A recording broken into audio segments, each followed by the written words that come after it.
Hello, I'm Grace Fry, and this is my carnivore update video. In this video, I'm mostly going to be covering what I was able to add in on the carnivore diet and what I was not able to add in on the carnivore diet. For those of you that don't know, the carnivore diet is, well, eating animals and anything that comes from an animal. For the most part, no plants or anything. Some people add in coffee and seasonings. Some add in avocado. Some do animal-based and add in fruit. Just depends what works for you. I do best being on a keto version of it. What first led me to be on the carnivore diet was mainly allergies. I'm just tired of having itchy skin, and no matter what I do, I'd just be itchy all the time, like itching my back. And so I decided I'm just going to be drastic and only eat meat, cheese, and eggs for a while. And I'm coming up on 2 years on the carnivore diet in July. Plants have a lot of cross reactions with common environmental allergens like ragweed, latex, and grass. So that's the main reason I started. And carnivore did help with my allergies. It really did. I'm very thankful to God that it did. My skin's hardly ever itchy. I mostly eat beef now. Wash my face with Graceful Tallow, beef tallow soap, and lotion. And it's pretty crazy that eating beef and washing my face with beef, putting beef fat on my face is helped my hormonal acne tremendously. It's helped my hormonal acne a lot. I was able to go off 2 acne medications, and I was able to go off my ADHD medicine. I was on Adderall for 9 or 10 years. I was on it twice a day too. Also, my Raynaud's disease went away. Raynaud's disease is your circulation stops, like at your toes, or your hands or your feet are just really cold, and it can hurt. It can be physically painful. It was my toes mainly. It was just completely frozen. I'd have to wear 2 to 6 pairs of socks, and now I'm wearing 1 pair of socks, and I can work out barefoot now. Pretty good. I still like caffeine. My weakness is honestly Ghost energy drinks, and yeah, it's not good for you. It's poison. Don't drink them. I don't take as much supplements anymore. Sometimes I'll take like a joint supplement because I have a bad hip. I have hip dysplasia, and I used to have TMJ, temporal mandibular jaw or joint disorder. I just don't have as much cartilage as normal people, I guess, in my jaw. I have all my cartilage in my hip, but my socket is shallow, so it gets misplaced, and my hip can swell up. My pelvis is often about 1 inch off. It goes up and down about 1 inch, about once or twice a week. I go to my chiropractor every week, and he puts it back because my left side just goes, yeah, it can be like 3/4 to 1.5 inches higher than my right side. I still have that issue, but it doesn't swell up as much. Carnivore also makes shopping easier. I order a whole cow every couple months, and I get like eggs and stuff from the store. I get raw dairy, and I don't have to use as much deodorant. But a great blessing from the carnivore diet is starting my small business, Graceful Tallow. I sell carnivore shirts, lotion, makeup, sunscreen, sun balm, all sorts of soaps, shampoo bars, shotgun soap, candles, blush, lipstick, lip gloss. I sell a lot, and it's just been a great blessing because I don't want to do a 9-to-5 job, and I enjoy it. And most skincare has endocrine disruptors in it, and is utterly terrible for you. And my skincare is edible. You can eat it. Actually, I made this shirt. It says "Plant Lives Matter. Eat meat." There you go. Your motto for the day.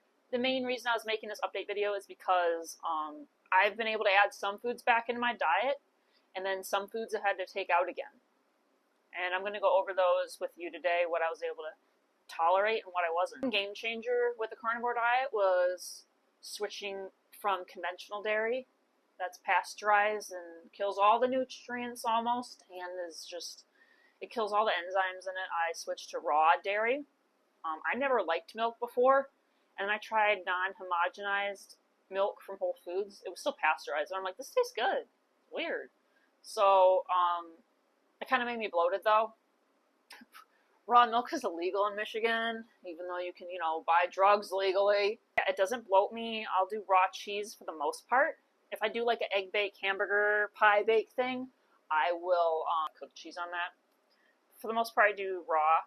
And yeah, it costs more, but like, I can digest it. And I'll make my own raw kefir because I save like $30 a gallon by just making it myself. One of the foods, I was getting like sick every 2 weeks.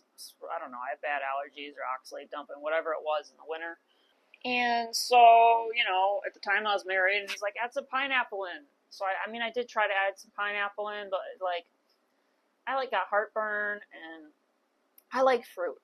I added in watermelon, I got bloating and sugar cravings, and I did add in some berries and mango, which were pretty much okay, but the issue was adding in like fruit to my raw kefir. I would just crave more fruit. Sugar makes me crave more sugar.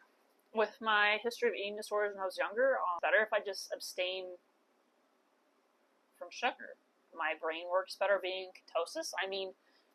Raw milk has sugar, but I can like have some and just have some and I'm still in ketosis. Eating a lot of fruit kicks you out of that.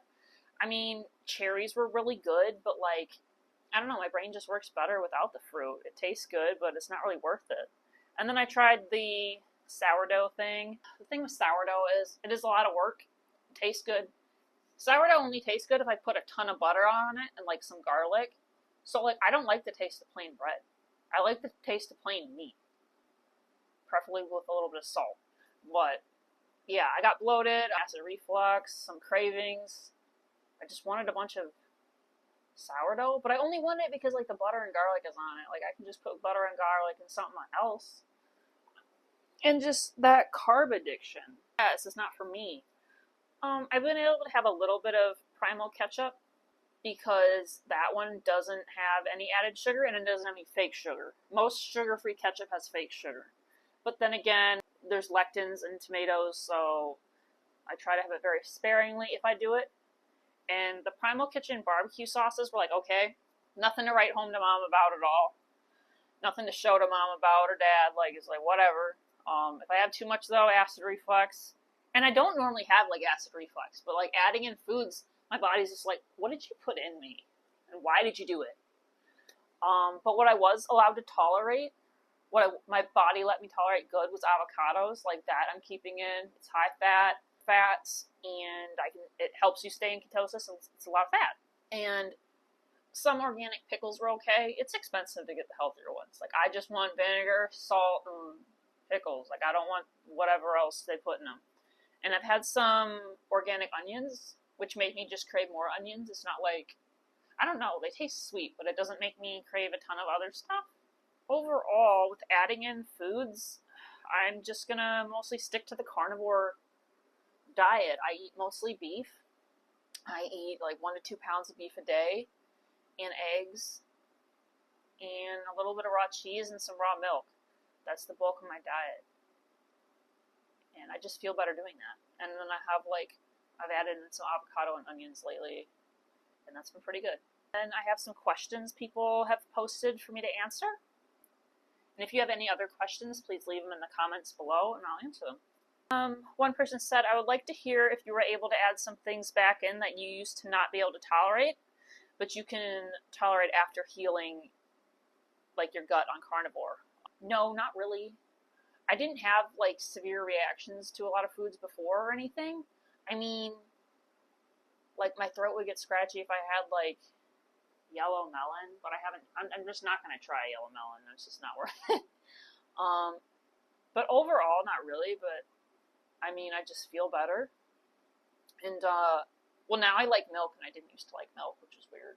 What types of meats and organs do you enjoy, and in what quantities? I mostly eat beef. I'll only eat, like, the heart and liver sometimes, and I'm cooking it for the dog.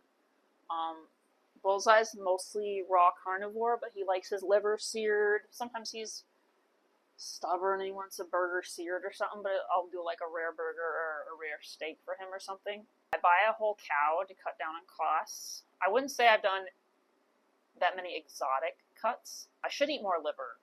I don't like, if I'm making it for the dog, I have a couple bites, which liver's strong, and I should eat more. I do like liver worse, but it's like harder to find it without corn in it, corn oil and potato starch. When you're adding in, this is the last thing I'll say, when you're adding in back in foods, you want to try like most of the time like one per week. You don't want to just like add in everything, because then you don't know what you're reacting to. I mean, if you did add in 2 things at once, like, and you reacted, then you could take one out again, but it's easier just to one thing a week, sometimes 2 weeks, and just give yourself time to see how you react. Most of my reactions were like just acid reflux or like bloating or cravings, so it's just not worth it. Like, having dessert is just not worth it. Plus, I can just make carnivore ice cream. Like, I don't need fruit. But please, if you have like any questions, just message me, and use code THANKYOU2 at gracefultallow.com to get 20% off your order. You should definitely buy my stuff because it's pretty awesome. Have a good day. Bye.